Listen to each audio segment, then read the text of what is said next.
Aminado ang Armed Forces of the Philippines na hirap sila sa rescue operation para sa mga bihag ng Abu Sayyaf. Kabisado raw kasi ng bandidong grupo ang kagubatan ng Sulu. May report si June Veneracion.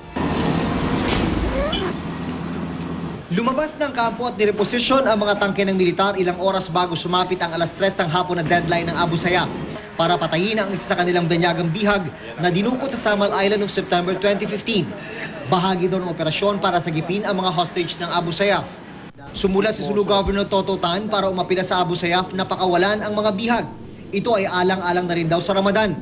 Pero ang sagot daw ng Abu Sayyaf kay Tan, kung walang 600 million pesos na ransom daw, walang bihag na pakakawalan. No ransom policy ang gusto ko. Hanggat maaari, makakalaya ng walang perang involved itong mga kidnap victims na ito. Dahil at the end of the day, hindi naman ito gagamitin sa pamamasyal. Kaya ang militar tuloy-tuloy pa rin ang rescue operation. Yun nga lang aminado ang AFP.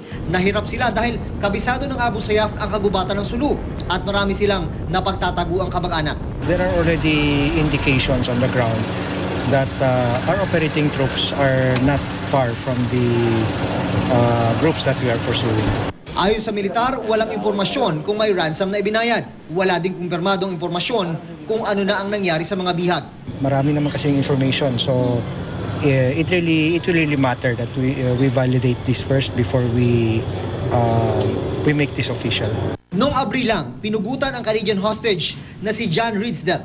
Hawak pa rin ngayon ng Abu Sayyaf ang 3 banyaga at 5 Pilipinong bihag. June Veneracion, GMA News.